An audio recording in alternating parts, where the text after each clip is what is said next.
Ma belle-fille m'a recadré de la photo de famille et m'a dit « C'est plus joli ». Je n'ai pas répondu. Elle l'a dit avec une telle désinvolture, comme si elle commentait la météo ou choisissait un papier peint. Nous étions tous dans le salon, juste après le dîner, lorsqu'elle a affiché la photo sur son téléphone. C'était celle que Beverly avait prise pour Thanksgiving. Nous étions tous réunis près de la cheminée, Eden sur les épaules de David, Amanda souriant légèrement au centre, et moi, debout au fond, tenant la tarte que j'avais préparée. Tout le monde semblait d'accord. Jusqu'à ce qu'Amanda annonce qu'elle la publie. Puis sont venues les retouches. Elle a tapoté son écran avec la précision rapide de quelqu'un qui efface ce qui ne lui plaît pas. Un glissement par-ci. Un recadrage par-là. Fini les coins du canapé, l'accoudoir du fauteuil et moi. J'étais partie. Comme si je n'étais jamais restée là. Et puis elle a ri, pas un rire franc, juste ce petit rire essoufflé que certaines personnes utilisent pour vous faire comprendre qu'elles plaisantent, mais pas vraiment. Ça a l'air mieux, a-t-elle dit. David n'a rien dit. Il a juste déplacé son poids d'un pied sur l'autre, comme si l'inconfort pouvait le faire disparaître. La pièce est devenue silencieuse, à l'exception du bourdonnement du lave-vaisselle dans la cuisine. Je suis restée immobile, hésitante à dire quelque chose. Exiger une explication. Faire semblant de ne pas avoir entendu. Mais au lieu de cela, j'ai attrapé mon manteau. J'ai pris le Tupperware dans lequel j'avais apporté la farce. Et je suis partie. Personne ne m'a suivi. Personne ne m'a demandé de rester. Personne n'a même remarqué que j'avais pris la tarte. Je suis rentrée chez moi avec les vitres à moitié baissées. Le vent de novembre me caressait le visage comme de la soie froide. Et je l'ai laissé faire. Parce qu'au moins le vent avait la décence de ne pas faire comme si je n'existais pas. Ce soir-là, j'ai regardé la photo sur mon téléphone, l'original, toujours intacte. J'étais là. Un peu trop près du bord du cadre, peut-être. Mais j'étais là. Mes yeux se sont plissés comme quand je souris. La tarte dans mes mains fumait encore du four. J'avais l'air, réelle. Présente. Et pourtant, d'une certaine manière, j'étais devenue la partie de l'histoire que personne ne voulait inclure. Avant de continuer, commentez d'où vous regardez et abonnez-vous. On adore voir le chemin parcouru par ces histoires. Je n'en ai pas parlé le lendemain. Je n'ai pas appelé David. Je n'ai pas envoyé de SMS à Beverly. Je suis juste restée assise. Pas l'insulte, c'était facile à balayer. Mais la vérité derrière tout ça. Le sentiment d'être devenue, pour eux, une simple remplaçante. Utile pendant les vacances. Pratique quand ils avaient besoin d'une baby-sitter. Acceptable seulement quand je me taisais. Mais jamais vraiment visible. J'ai continué, bien sûr. Je l'ai toujours fait. C'est ce qu'on apprend aux femmes de mon âge. On ne fait pas de scandale. On ne fait pas de scandale. On continue juste d'être présente, les bras chargés de ragoût et le cœur à moitié plein d'espoir que peut-être, juste peut-être, cette fois-ci sera différente. Mais quelque chose dans ce jabot. Ce petit mouvement de son doigt sur une vitre. Il ne m'a pas seulement effacé d'une photo. Il a révélé à quel point j'étais déjà devenue invisible. Le dimanche suivant, j'ai zappé le brunch familial.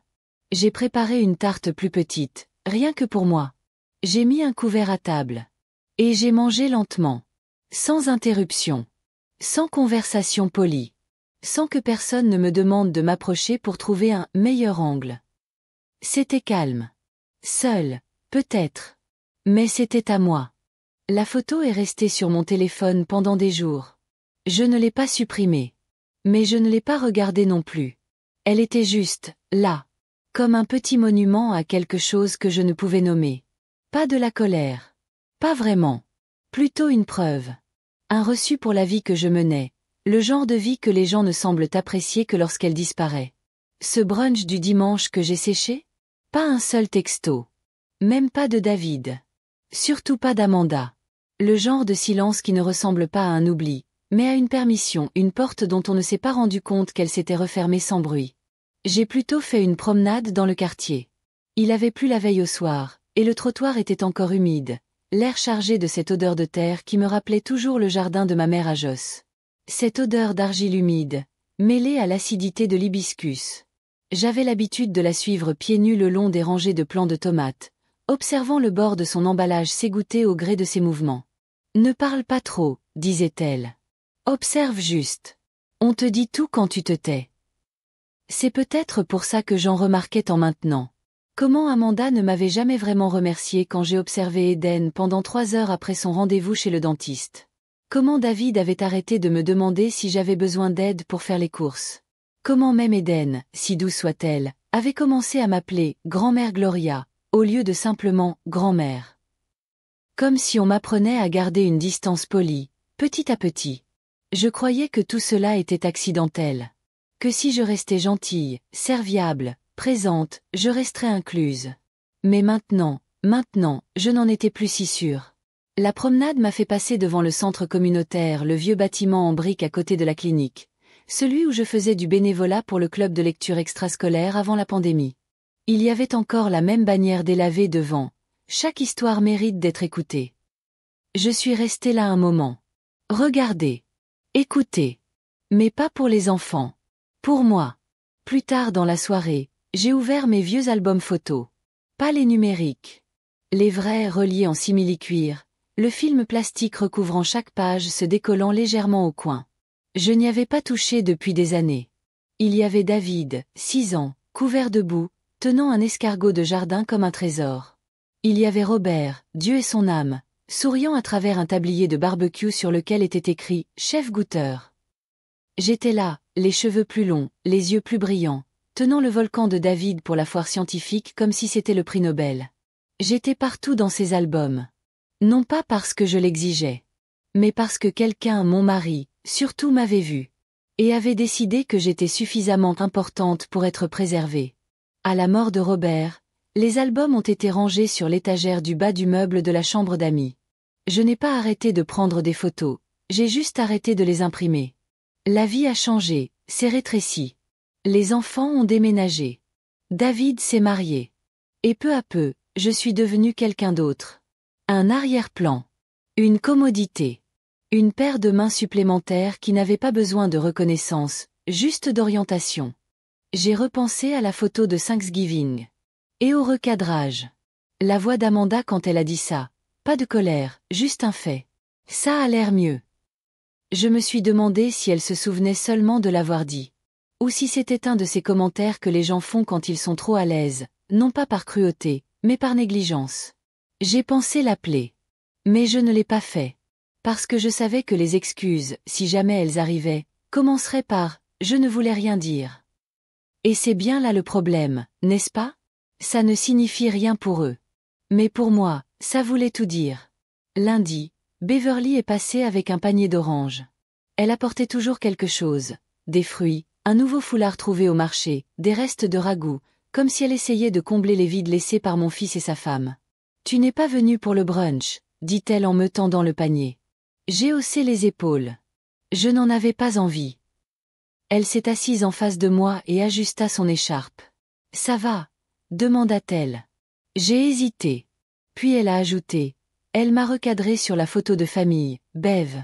Juste, coupée. Comme couper une mauvaise herbe. Ses lèvres se sont pincées. Elle a vraiment dit, c'est plus joli. Beverly ne m'a pas demandé si j'étais sûre. Elle n'a pas dit. Elle ne le pensait probablement pas. Elle a juste tendu la main par-dessus la table et m'a touché la main. J'en ai tellement marre qu'on te traite comme une vieille serviette, Gloria, murmura-t-elle. Utilisée et pliée. Jamais fêtée. Et pour une raison que j'ignore, c'est ce qui a fait couler les larmes. Pas l'insulte d'Amanda. Pas le silence de David. Pas même le brunch solitaire. Mais la façon dont Beverly l'a nommée. Parce que quand on donne un nom à votre douleur, elle cesse enfin de vivre seule en vous. Je n'ai pas pleuré longtemps. Juste assez longtemps. Puis je me suis levée, je nous ai fait du thé, et nous avons parlé de tout le reste. Le prix des ignames, la fuite au plafond de sa salle de bain, la petite du quartier qui s'était mise à chanter des chants de louanges à tue-tête tous les après-midi à 16 heures. Et ça faisait du bien. Pas réparé. Mais vu. Ce soir-là, j'ai trouvé une vieille photo encadrée de David et moi quand il avait 5 ans. Il me serrait la jambe, levant les yeux comme si j'étais le monde entier. Je l'ai posée sur l'étagère au-dessus de la cheminée. Et quand je suis passée devant en allant me coucher, je me suis dit doucement. Tu comptais à l'époque. Tu comptes toujours. J'ai mieux dormi cette nuit-là. Peut-être parce que la maison ne semblait pas si chargée de questions.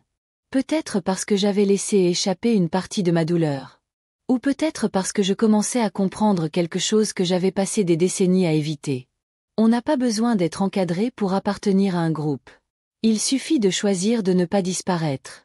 Les jours suivants se sont écoulés dans un tourbillon de petites routines. Thé du matin. Arrosage des plantes.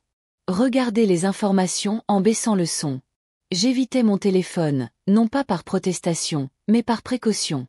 Chaque fois qu'il s'allumait, je me préparais à recevoir un autre message qui n'arrivait jamais. Pas de suivi d'Amanda. Pas de nouvelles de David.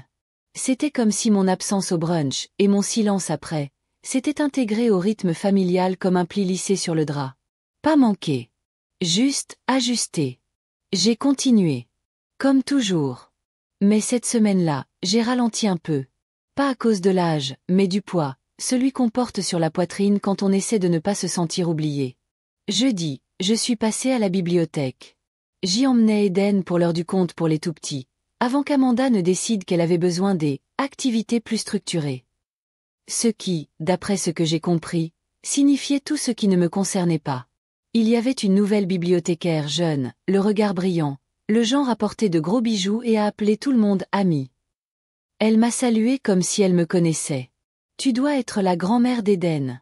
On ne t'a pas vue depuis un moment. J'ai cligné des yeux. Tu te souviens de nous? Bien sûr, a-t-elle dit, joyeuse et sereine. Elle voulait toujours s'asseoir sur tes genoux, même pendant les chants. C'est adorable. J'ai souri. Mais c'était le genre de sourire qui n'atteignait pas tout à fait mon regard. Elle vient toujours. L'expression de la bibliothécaire a vacillé. Pas vraiment. Sa mère a dit qu'elles avaient d'autres projets maintenant. Mais vous nous manquez tous les deux. Cette douleur, encore. Faible et constante. Le genre de douleur avec laquelle on apprend à respirer. En sortant, j'ai vu un prospectus sur le panneau d'affichage. Tuteur bénévole recherché. Reprise du programme d'alphabétisation. Je me suis arrêtée. Je suis restée là, à le fixer comme s'il allait me tendre la main et poser une main sur mon épaule. Quelque chose en moi a remué. Une lueur, une pulsation. J'ai pris le prospectus et l'ai glissé dans mon sac.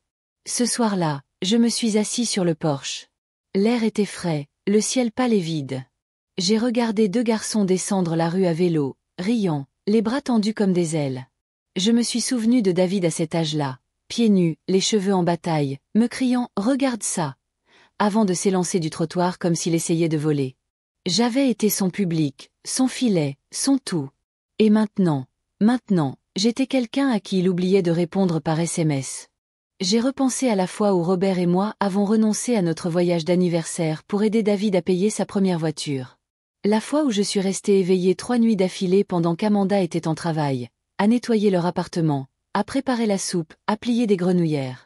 La fois où Eden a eu des coliques et où Amanda a pleuré dans la salle de bain, et où j'ai tenu ce bébé contre moi jusqu'au lever du soleil en fredonnant de vieux cantiques que je n'avais pas chantés depuis des années. Et pourtant, on m'a toujours retranché. On a toujours agi comme si ma présence était facultative. Comme si j'étais un assaisonnement qu'on ajoutait qu'au moment opportun. Je pensais qu'aimer, c'était rester quoi qu'il arrive. Rester silencieux. Rester serviable. Rester reconnaissant pour les miettes. Mais peut-être que ce n'était pas de l'amour. Peut-être que c'était de la peur déguisée en loyauté. Ce week-end-là, Beverly a appelé. Tu viens à la réunion d'organisation de l'anniversaire? J'ai marqué une pause. Quelle réunion? Ils organisent le 4e anniversaire d'Eden. Amanda l'organise dans ce bar couvert avec des murs d'escalade. Personne ne m'a prévenu. Il y eut un silence. Long. Gêné. Oh, dit finalement Beverly. J'ai juste supposé. Bien sûr qu'elle l'a fait. Parce qu'autrefois, j'étais toujours là. Présent. Disponible. Inclus. Plus maintenant. Je n'irai pas, dis-je d'une voix égale. Gloria. Je vais bien, Bev. Vraiment. Laisse-la fêter l'anniversaire qu'elle veut. Mais tu es sa grand-mère. J'ai souri, amèrement et doucement. Oui. Mais ces derniers temps, j'ai plutôt l'air d'un fantôme. J'ai raccroché. Je suis allée à la cuisine. J'ai préparé des soufflés. Pour moi seule. Elles étaient dorées et croustillantes, exactement comme Eden les aimait. J'en ai déposé quelques-unes dans une assiette, je me suis assise à table et j'ai mangé en silence. La douleur était toujours là. Mais plus discrète. Comme une plaie qui apprend à cicatriser. Plus tard dans la soirée, j'ai pris mon téléphone et j'ai parcouru mes anciens messages. Messages vocaux de David. Photo d'Eden. Un fil de discussion en particulier a attiré mon attention. Une vieille discussion de groupe d'il y a 2 ans. Avant que les choses ne changent. Avant qu'Amanda ne change de ton et que David ne commence à scruter la pièce du regard à chaque fois que je parle, comme s'il espérait que j'en ai bientôt fini. Avant les retouches. Avant le recadrage. J'ai relu un message de David. Maman, je ne sais pas ce que nous ferions sans toi. Tu es notre point d'ancrage. C'était avant la naissance d'Eden. Avant que je ne devienne gênante. Avant que ma présence ne devienne négociable. Et maintenant. Maintenant, le silence était plus fort que n'importe quelle insulte. Parce que le silence vous donne l'impression d'être invisible, mais l'effacement délibéré, qui vous donne l'impression d'être une erreur. J'ai regardé par la fenêtre le ciel qui s'assombrissait. Et je me suis murmuré. Je ne suis pas une erreur. Pas cette femme avec ses pas de doigts, ses rides d'expression, ses décennies de repas cuisinés et ses larmes essuyées. Pas celle qui a bâti sa vie autour de l'amour, même si cet amour ne revenait pas toujours entier. Je n'étais pas une erreur. Je devais juste arrêter de me montrer là où on ne voulait pas de moi. Même si la pièce portait mon nom. Le matin de la fête d'anniversaire d'Eden, il pleuvait. Pas de la pluie forte. De la pluie douce et régulière qui fait scintiller le trottoir et donne l'impression que le monde réfléchit. Debout près de la fenêtre, une tasse de thé à la main, je regardais les gouttes glisser sur la vitre comme de petites décisions qui finissaient par arriver à leur fin. Je n'avais aucune intention de partir. Pas d'annonce théâtrale. Pas d'appel à David ou Amanda. Juste, une absence silencieuse. J'avais suffisamment donné de moi-même dans des pièces où l'on ne me voyait pas. Je ne devais plus ma présence à personne. Néanmoins, je me demandais. Le remarquerait-elle? Eden demanderait-elle où j'étais? Est-ce que quelqu'un s'en soucierait? Je me disais que la réponse n'avait pas d'importance.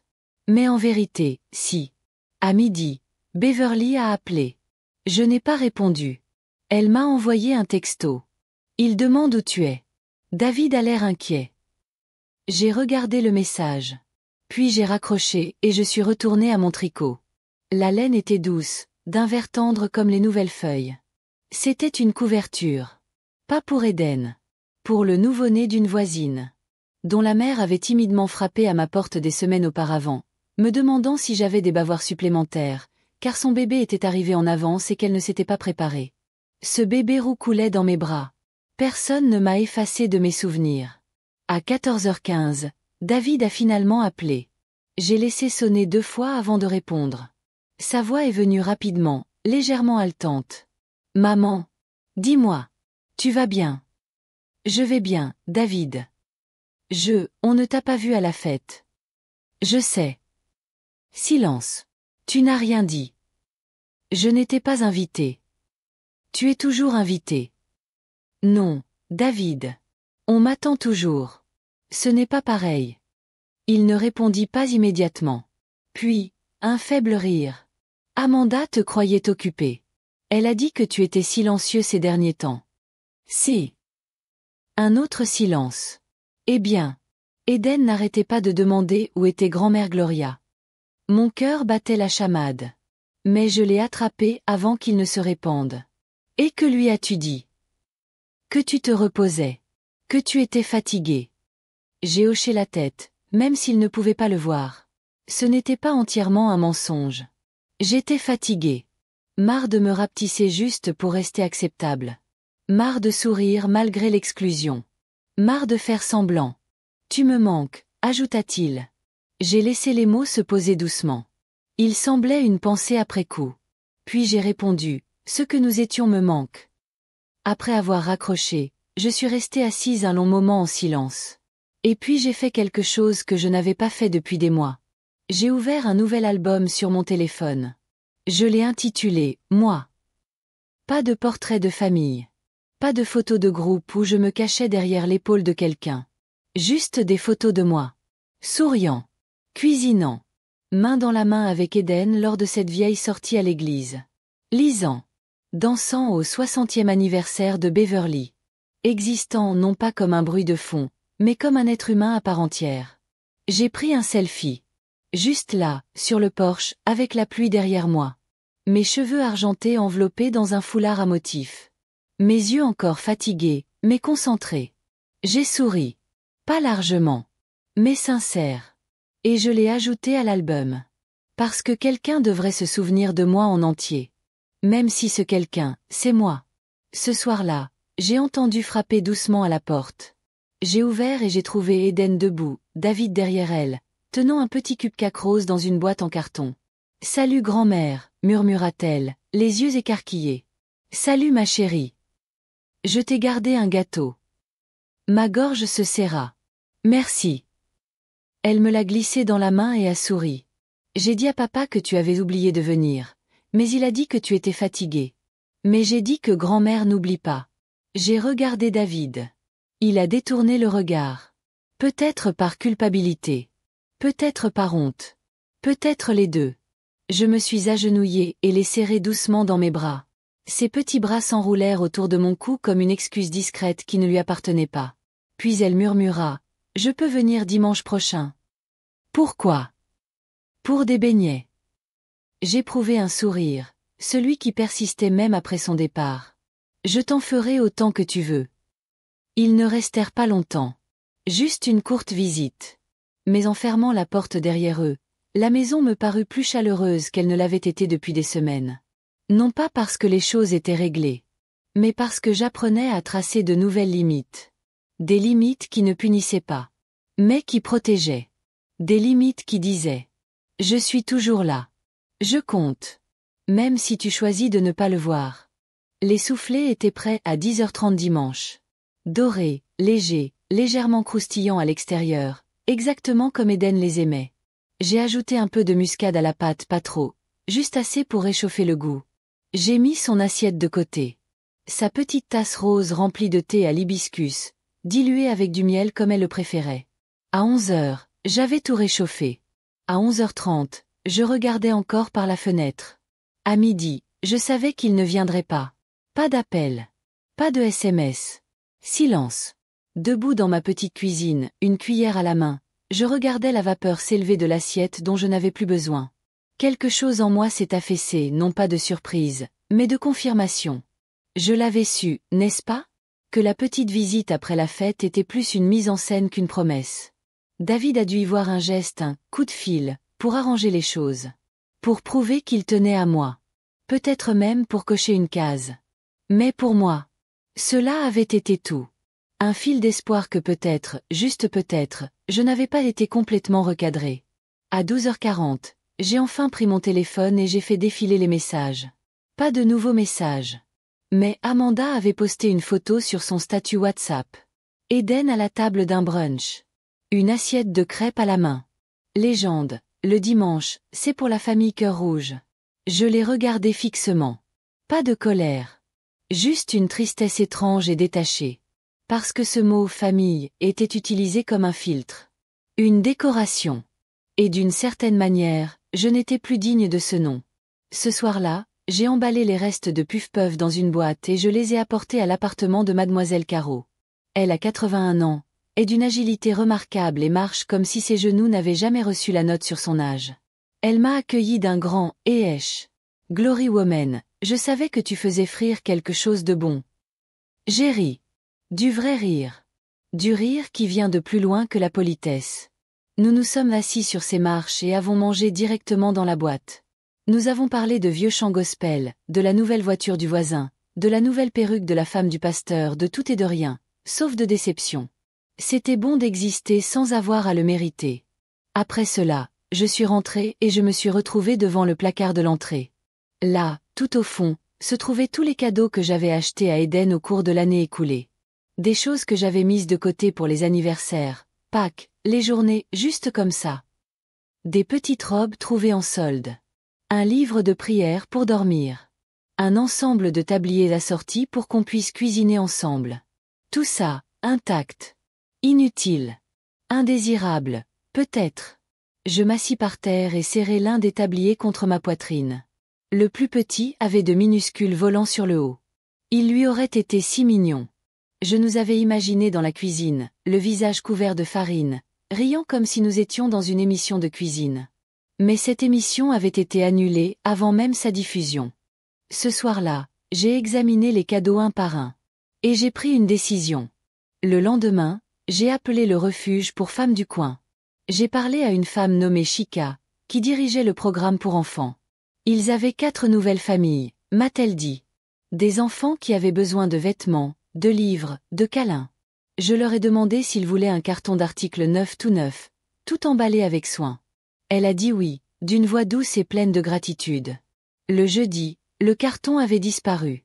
Et avec lui, l'idée que je devais continuer à attendre pour être désirée. Ce week-end-là, j'ai croisé une vieille amie au marché. Joyce. De la vieille église. Nous ne nous étions pas parlé depuis presque un an. Elle m'a vu avant moi et m'a fait signe des 2 mains comme si elle appelait le ciel. Gloria. Mon Dieu, tu es radieuse. J'ai ri. Je suis en sueur. Ce n'est pas pareil. Non, dit-elle en me prenant le bras. C'est la paix. Je le sens. On s'est retrouvés autour de quelques bouchées et de maïs grillé à un stand de bord de route. Elle m'a parlé du déménagement de son fils au Canada, de son nouveau travail à temps partiel dans une coopérative de couture. Je lui ai parlé d'Eden. Amanda. La photo. Le coffret cadeau. Et comme on peut se sentir petit quand même son ombre est traitée comme un désordre. Elle ne m'a pas interrompu. Elle n'a pas proféré de platitude. Elle a juste hoché la tête et dit « Tu n'es pas folle. Et tu n'as pas tort. » Ça m'est resté en mémoire. Plus que n'importe quelle excuse. Ce soir-là, j'ai pris une autre photo de moi. Cette fois, devant le miroir, tenant un bouquet de gardénias que j'avais acheté rien que pour moi. Je l'ai ajouté à mon album, moi. Avec la légende. Ne pas attendre. Juste vivre. Parce qu'il y a une différence entre être seul et être rejeté. Et je n'étais le reste de personne. J'avais commencé à comprendre la différence entre la paix et le silence.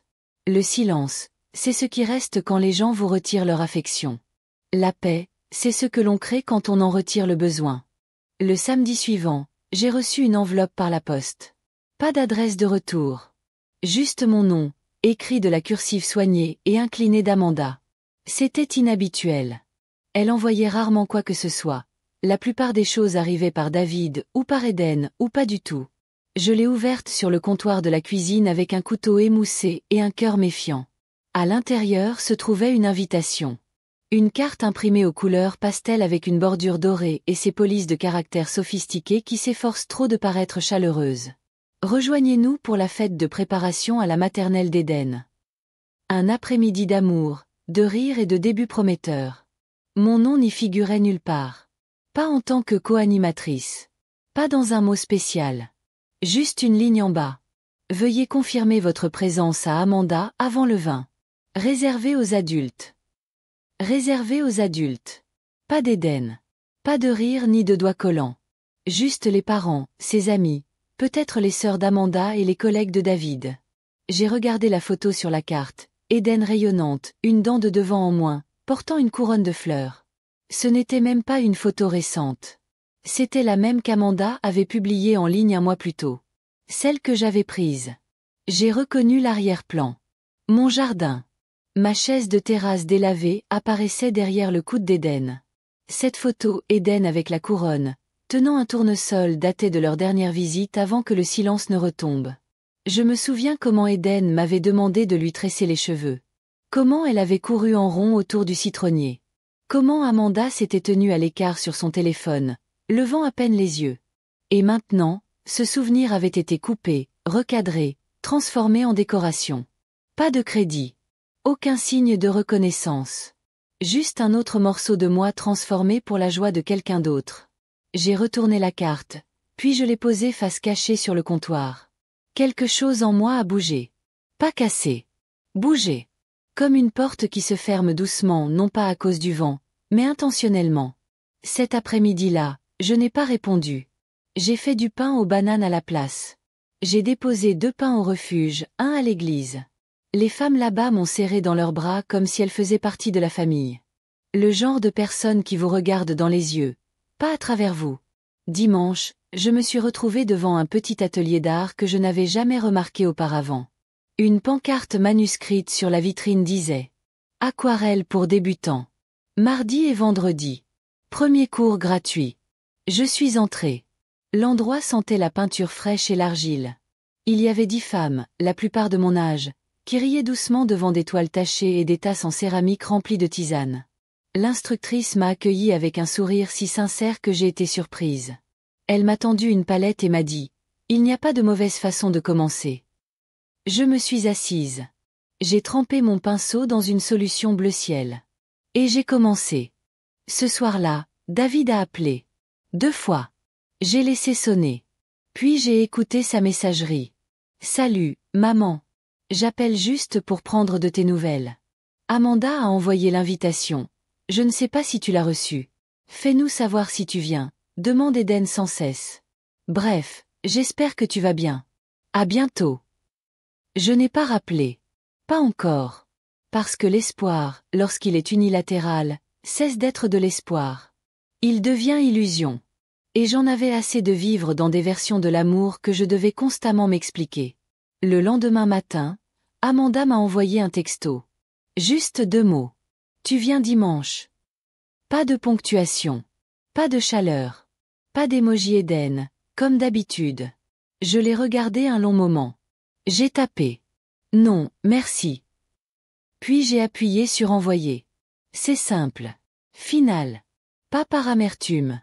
Mais par limite. Jeudi, un autre message est arrivé. David encore. Tu es fâché contre nous. Je n'ai pas répondu tout de suite.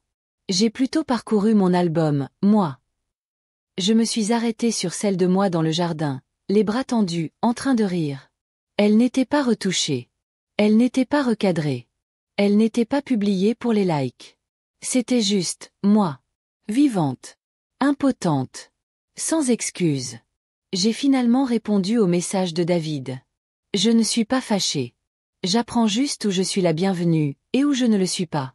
Pas d'autres explications. Il n'a pas répondu ce soir-là. Ni le lendemain. Et pour une fois, je n'ai pas attendu près du téléphone. La douleur n'avait pas disparu. Mais elle s'était transformée. Elle ne suppliait plus. Elle observait. Elle ne voulait plus de preuves d'amour. Elle voulait la paix. Et la paix, j'apprenais, est souvent plus silencieuse que le pardon. Le matin de la fête de la maternelle arriva sous le soleil. Un soleil jaune et vif filtrait à travers les rideaux comme s'il devait se rendre quelque part d'urgence. Mais je n'y suis pas allée. Ma maison était silencieuse. Paisible. Comme si elle savait aussi que je ne me précipiterais pas pour enfiler une robe d'église ou me boucler les cheveux juste pour aller là où on me tolérait à peine. Je suis restée dans mon peignoir en coton. J'ai bu mon thé lentement.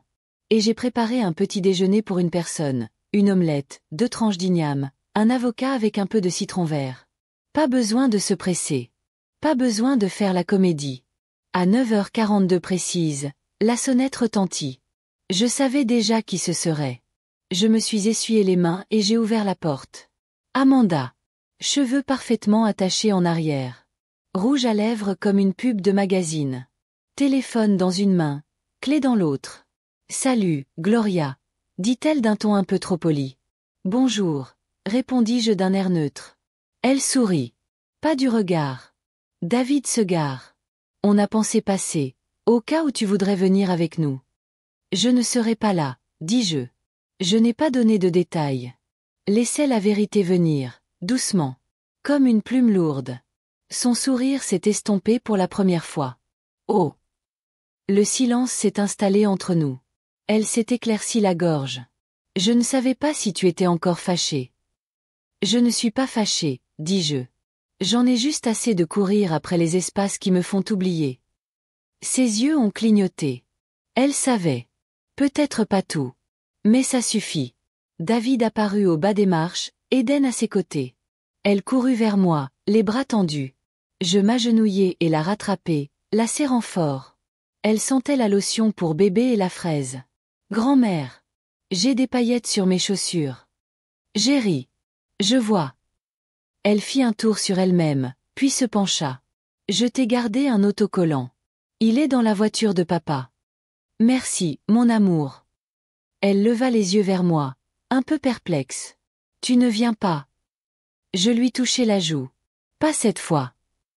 Elle hocha lentement la tête, comme le font les enfants lorsqu'ils sentent quelque chose de plus grand qu'ils ne comprennent. Puis elle me serra de nouveau dans ses bras. Plus fort. David resta silencieux un instant. Puis il s'avança. Maman, on peut parler. Je me levai et le regardai.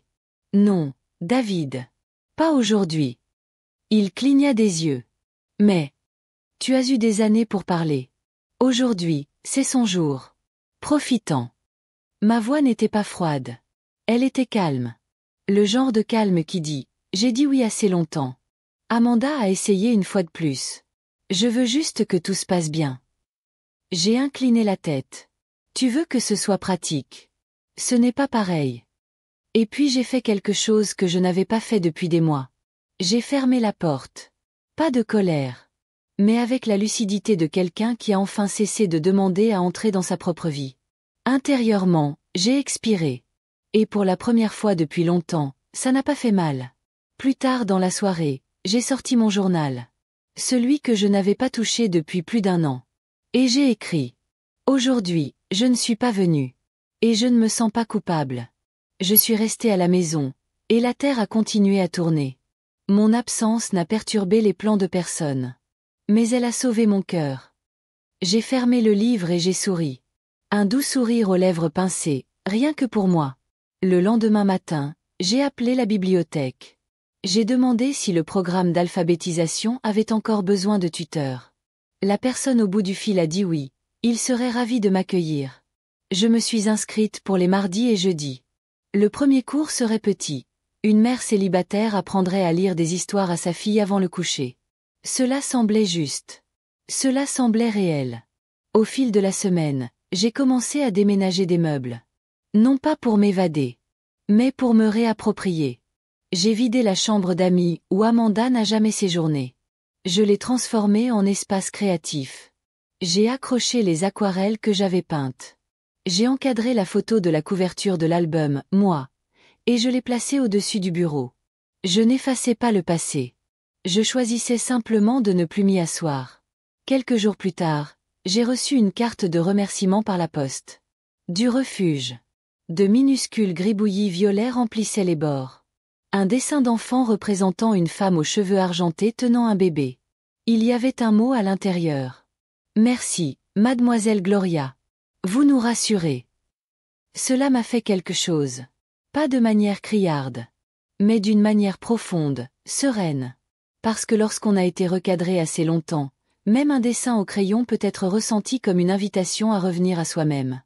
Le dimanche suivant, le silence du côté de la famille de David n'était plus pesant. C'était juste, le silence. Pas de nouveaux textos. Pas de photos d'Eden se vernissant les ongles ou tenant des cupcakes de travers. Pas de « j'espère que tu vas bien » de la part d'Amanda. Juste le silence. Et je l'ai laissé faire. Parce que tous les silences ne sont pas des punitions. Certains sont des espaces. Et l'espace peut être sacré. Cette semaine-là, mes journées se sont remplies sans effort. J'ai rencontré l'étudiante en alphabétisation à la bibliothèque, elle s'appelait Tinu. Une femme à la voix douce qui murmurait en lisant à voix haute, comme si les mots avaient besoin de sa permission. La première histoire que nous avons pratiquée était Bonne nuit lune. À la 2e page, elle a souri. Pas à moi. À elle-même. Ce genre de sourire qu'on adresse quand quelque chose autrefois hors de portée devient vôtre. Nous l'avons lu 3 fois. Elle insista. Chaque répétition était plus régulière que la précédente. Et j'étais assise là, à écouter, me sentant plus connectée à cette douce pièce verte et à ces vieilles dames silencieuses qui chuchotaient que jamais chez David. Plus tard dans la semaine, j'ai croisé la sœur d'Amanda au marché. Elle m'a accueillie avec un sourire crispé. « Tu as manqué un bel événement », dit-elle en mettant des tomates dans son panier. J'ai entendu dire, ai-je répondu, calme comme la glace. Elle a incliné la tête. « Tout va bien. » « Je vais bien. » Elle a hoché la tête, visiblement insatisfaite, mais ne sachant pas comment insister. C'était la beauté de la vérité. Elle n'a pas besoin d'être expliquée à ceux qui n'écoutent pas vraiment. Vendredi, j'ai reçu un message de Beverly. Une capture d'écran du dernier message d'Amanda. Un carrousel d'images de la célébration. Tout était filtré dans cette brume rose poudrée familière. Amanda tenant la main d'Eden. David allumant une petite bougie. Un boomerang de verre trinquant. Mais sur la dernière diapositive, Eden était seule, tenant une carte sur laquelle était écrit « Devinez qui va bientôt commencer l'école ». Ma chaise de jardin, encore en arrière-plan. Comme sur la photo recadrée. Mes plantes. Mon espace. Toujours utilisé. Toujours anonyme. Toujours invisible. Beverly avait ajouté un commentaire à la capture d'écran. Il continue à utiliser ta maison comme un studio gratuit. J'ai regardé le message. Puis j'ai répondu. Laissez-les faire. Je me suis déjà réapproprié ma maison d'une manière qu'ils ne comprendront jamais. Parce que c'était la vérité que personne ne voulait admettre. Ils voulaient des morceaux de moi. Mes repas. Ma véranda. Mes photos. Mais pas moi. Pas la femme gênante, vieillissante et opiniâtre qui pleurait parfois quand ses souvenirs devenaient trop forts. Pas la femme qui n'avait pas sa place dans leur portrait de famille soigneusement sélectionné. Pas la femme qui prenait de la place. Mais je n'avais plus besoin de permission pour le faire. Ce samedi-là, j'ai reçu un appel. La voix d'Eden au bout du fil. Grand-mère, quand est-ce que je peux venir? J'ai marqué une pause, veillant à ne pas laisser mon cœur s'emballer trop fort. Bientôt, ai-je dit doucement. Très bientôt. On peut refaire du banana bread. Bien sûr. Je peux amener papa? J'ai hésité. Puis j'ai choisi l'honnêteté. Je pense que papa doit d'abord apprendre à venir pour les bonnes raisons. Il y a eu un silence. Puis un bref « d'accord ». Ce n'était pas son fardeau à porter. Mais elle comprenait, à sa manière. Les enfants le font toujours. Plus tard dans la soirée, David a appelé. Il n'a pas parlé de la fête. Il n'a pas posé de questions sur les poufs ni sur le dîner du dimanche. Il m'a demandé comment j'allais. J'ai répondu, paisible. Il a dit, tu as l'air différent. Je me sens différent. Il est resté silencieux. Puis, presque à contre-cœur, Amanda, te demande pourquoi tu es distant. J'ai failli rire. Non pas parce que c'était drôle. Mais parce que c'était tellement prévisible. La distance, pour des gens comme Amanda, n'est un problème que lorsqu'ils ressentent un manque de service. Pas un manque d'amour. J'ai répondu, parce que je ne me montre plus là où je suis tolérée, mais pas appréciée. Il n'a pas discuté. Il ne l'a pas défendu. Il ne s'est pas excusé non plus. Mais je ne m'attendais pas à ce qu'il le fasse. Certaines prises de conscience sont des voyages privés. Ce soir-là, je suis sortie dans le jardin. J'ai allumé une petite bougie. Je me suis assise dans mon fauteuil préféré. L'air sentait le basilic et la lavande. Et les étoiles étaient généreuses. J'ai levé les yeux, murmuré un merci à personne en particulier et souri. Parce que même quand j'avais été recadrée sur leurs photos, je n'avais jamais été recadrée dans l'univers. 2 semaines plus tard, Amanda est venue à l'église. C'était inhabituel. Elles étaient rarement présentes, toujours occupées, en voyage ou en train de se reposer, après les événements. Mais ce matin-là, elle est arrivée seule, vêtue d'un chemisier crème et d'une jupe impeccablement repassée. J'étais assise à mon banc habituel, près de l'allée, au 3e rang en partant du fond. Elle s'est glissée à côté de moi pendant le 2e cantique, son parfum doux mais âcre, comme un objet de valeur essayant de passer inaperçu. Elle ne m'a pas regardé. Elle a juste ouvert le recueil de cantiques, a murmuré les paroles et a regardé droit devant elle. Pendant l'offrande, elle s'est légèrement penchée vers moi. « J'espère que nous ne vous avons pas fait de mal », a-t-elle murmuré, sans émotion. Je n'ai pas répondu. Parce qu'espérer n'est pas synonyme de responsabilité. Et espérer n'avoir fait de mal à personne ne signifie pas que vous n'en avez pas fait. Après l'office, je me suis retournée pour rassembler mes affaires. Elle était toujours assise. Regardant ses mains. Passant une bague autour de son doigt. Comme si elle attendait. Comme si elle attendait que je la soulage. Mais je ne l'ai pas fait. J'ai simplement dit, passe un dimanche paisible, et je suis sortie. Plus tard dans l'après-midi, David a rappelé. Sa voix était plus douce cette fois. Maman. Eden n'arrête pas de demander de tes nouvelles. Elle me manque. Ai-je dit honnêtement. Elle veut venir. Seule. J'ai marqué une pause. Puis j'ai dit, elle est toujours la bienvenue. Il a expiré comme s'il avait retenu quelque chose pendant des semaines. Merci. Mais je ne l'ai pas remercié en retour. Parce que donner accès à l'amour d'un enfant n'est pas une faveur. C'est une responsabilité. Eden est venue ce mercredi-là. Son sac à dos était rempli de choses en trop, des livres de coloriage, un lapin en peluche, un carnet qu'elle disait être pour les recettes spéciales de grand-mère. Elle a couru dans la maison comme si elle n'était jamais partie. Je l'ai regardée répandre la joie dans mon salon. Et je l'ai laissée faire. Elle n'a pas demandé où était sa mère. Et je ne lui ai pas demandé non plus. On a refait du pain aux bananes. Mais cette fois, c'est elle qui a cassé les œufs elle-même. 2 coquilles ont fini dans le bol.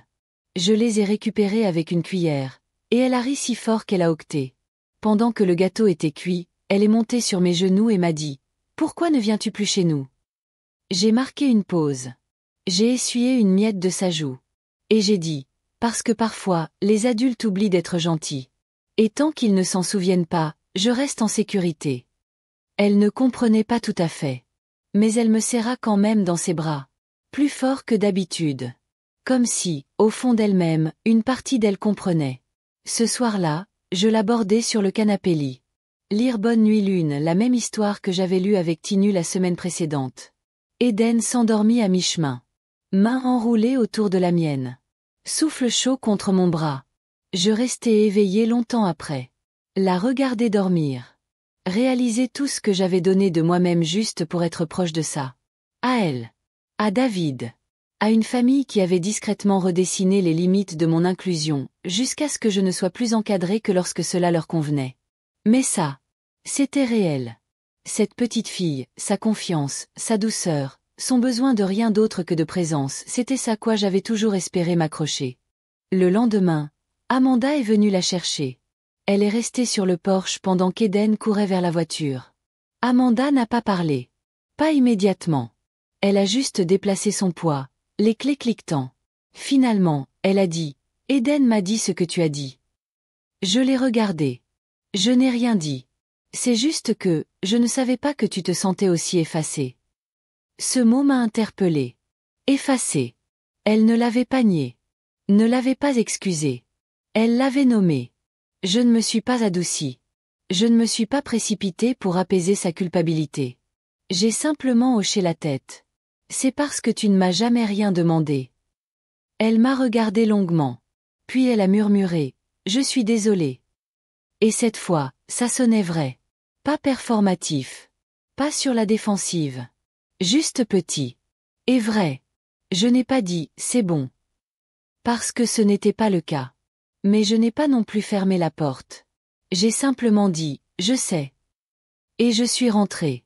Ce soir-là, j'ai reçu une photo de David. Eden au lit, tenant le lapin en peluche et portant le tablier que nous gardions autrefois pour la pâtisserie. La légende disait. Elle a demandé à le garder ici.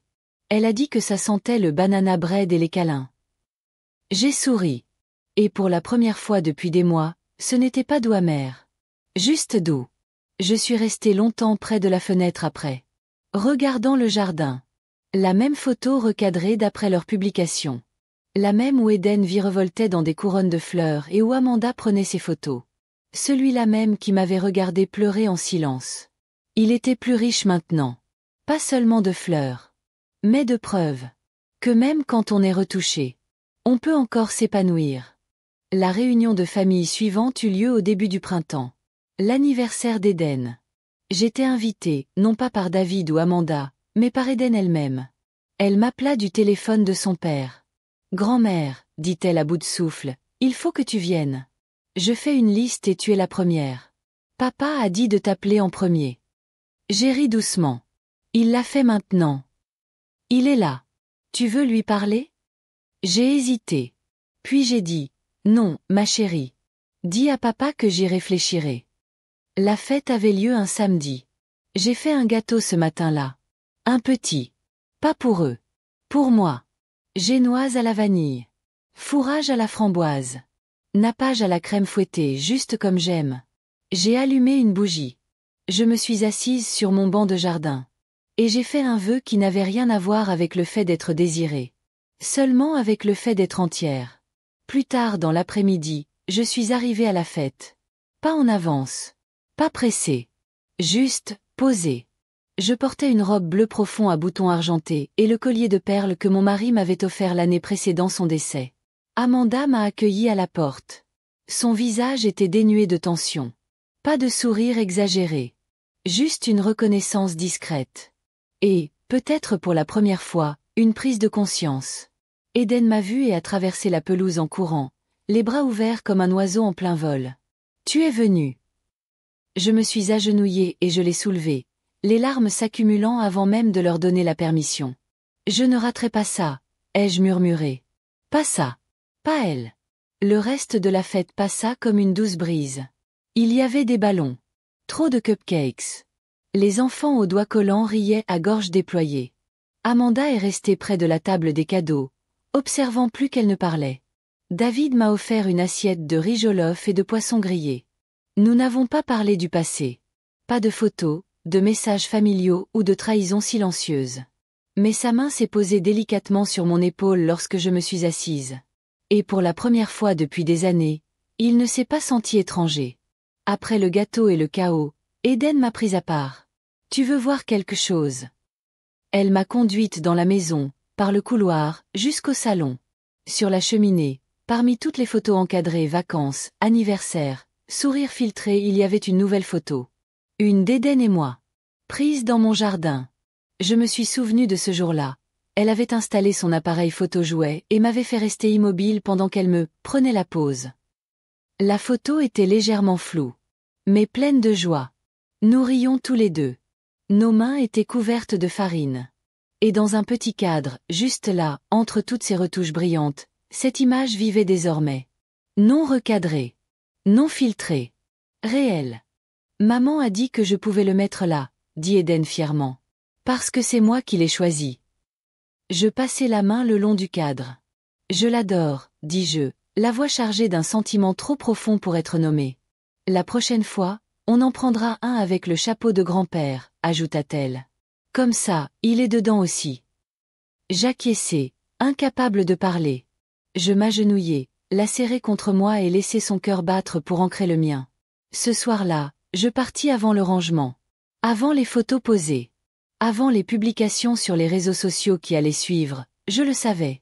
Je retournai à ma voiture avec un calme que je n'avais pas ressenti depuis des années. Parce que je ne restai pas jusqu'à la fin. Je ne fis pas trop de compliments, je ne souris pas trop longtemps et n'attendis pas de miettes de remerciements. Je vins. On me vit. J'ai choisi le moment de partir. À la maison, j'ai allumé une bougie de plus à la fenêtre. J'ai regardé sa douce lueur danser contre la vitre. Et j'ai pensé à toutes ces années où je m'étais pliée à la forme dont les autres avaient besoin. Une aide. Une grand-mère. Un fantôme sur les photos de famille. Plus maintenant. Maintenant, je m'appartenais. Au jardin. Aux femmes de la bibliothèque. À Tinu et ses histoires du soir. À Eden et son joyeux flou. Ils m'ont peut-être recadré autrefois. Mais je suis restée non recadrée au seul endroit qui comptait. Ma propre vie. Si vous vous êtes déjà senti effacé, sachez ceci. Vous comptez toujours. Vous avez toujours votre place. Et votre histoire, chaque parcelle non retouchée, mérite d'être vue. Herbe, merci d'avoir regardé. N'oubliez pas d'aimer, de commenter et de vous abonner pour plus d'histoires qui parlent au cœur.